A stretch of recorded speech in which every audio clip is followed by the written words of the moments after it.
Hi hello ಎಲ್ಲರಿಗೂ ನಮಸ್ಕಾರ. ನಾನು ಇವತ್ತಿನ ವಿಡಿಯೋದಲ್ಲಿ ಕೆಸೆಟ್ 2024 ನೋಟಿಫಿಕೇಷನ್ ಬಗ್ಗೆ ಮಾತಾಡ್ತಾ ಇದ್ದೀನಿ. ಈ ವಿಡಿಯೋ ನಿಮಗೆ ಇಷ್ಟ ಆದರೆ ಲೈಕ್ ಮಾಡಿ, ಶೇರ್ ಮಾಡಿ ಹಾಗೂ ನಮ್ಮ ಚಾನಲ್ನ ಸಬ್ಸ್ಕ್ರೈಬ್ ಮಾಡಿ. ಎಲ್ಲರಿಗೂ ಕಾತುರದಿಂದ ಕಾಯುತ್ತಿರುವ ಕೆಸೆಟ್ 2024 ಪರೀಕ್ಷೆಯು 24ನೇ ನವಂಬರ್ 2024 ವರೆಗೆ ನಡೆಯುತ್ತದೆ. ಸೊ ಈ ಎಕ್ಸಾಮ್ನ ಅಧಿಸೂಚನೆ ಮೊನ್ನೆ ತಾನೇ ಅಂದರೆ ಶನಿವಾರ ಅಂದರೆ 13/7/2024ಕ್ಕೆ ನೋಟಿಫಿಕೇಷನ್ನ ರಿಲೀಸ್ ಮಾಡಿದ್ದಾರೆ.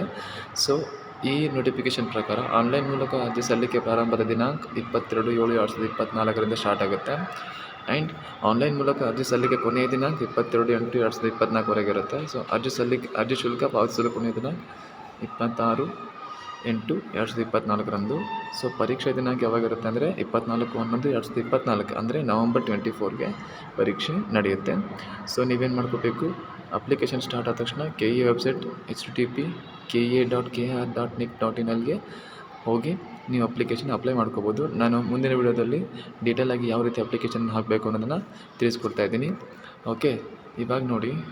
ಸೊ ಆ ಪರೀಕ್ಷೆ ಶುಲ್ಕ ಹೇಗಿರುತ್ತಿರುತ್ತೆ ಅಂದರೆ ಸಾಮಾನ್ಯ ವರ್ಗ 2A 2B 3A 3B ಅವರಿಗೆ ₹1000 ಇದೆ. ಆ್ಯಂಡ್ ಪ್ರವರ್ಗ ಒಂದು SC ST PWD ಮತ್ತು ತೃತೀಯ ಲಿಂಗ ಅಭ್ಯರ್ಥಿಗಳಿಗೆ ₹700 ಇದೆ. ಸೊ ಈ ರೀತಿಯಾಗಿ ನೀವೇನು ಮಾಡ್ಕೋಬೋದು, ಪೇಮೆಂಟನ್ನು ಮಾಡ್ಕೊಂಡು ಅಪ್ಲೈ ಮಾಡ್ಕೋಬೋದು.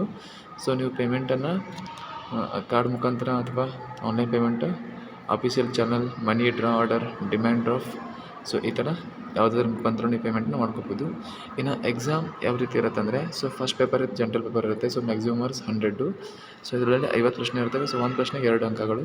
ಆ್ಯಂಡ್ ಸೆಕೆಂಡ್ ಪೇಪರ್ 200 ಅಂಕಕ್ಕೆ ಇರುತ್ತೆ. ಸೊ ಇಲ್ಲಿ 100 ಪ್ರಶ್ನೆಗಳು ಇರ್ತವೆ. ಸೊ ಒಂದು ಪ್ರಶ್ನೆಗೆ 2 ಅಂಕಗಳು. ಟೋಟಲ್ ನಿಮಗೆ 3 hours ಟೈಮ್ ಇರುತ್ತೆ. ಬೆಳಗ್ಗೆ 10 ಗಂಟೆಯಿಂದ ಮಧ್ಯಾಹ್ನ 1 ಗಂಟೆವರೆಗೆ ಎಕ್ಸಾಮ್ ನಡೆಯುತ್ತೆ. ಸೊ ಈ ವಿಡಿಯೋ ನಿಮಗೆ ಇಷ್ಟ ಆದರೆ ಲೈಕ್ ಮಾಡಿ, ಶೇರ್ ಮಾಡಿ ಹಾಗೂ ನಮ್ಮ ಚಾನಲ್ನ ಸಬ್ಸ್ಕ್ರೈಬ್ ಮಾಡಿ ಅಂತ ಹೇಳ್ತಾ ಮುಂದಿನ ವಿಡಿಯೋದಲ್ಲಿ ಮತ್ತೆ ಸಿಗೋಣ. ಟಾಟಾ, ಬೈ ಬಾಯ್.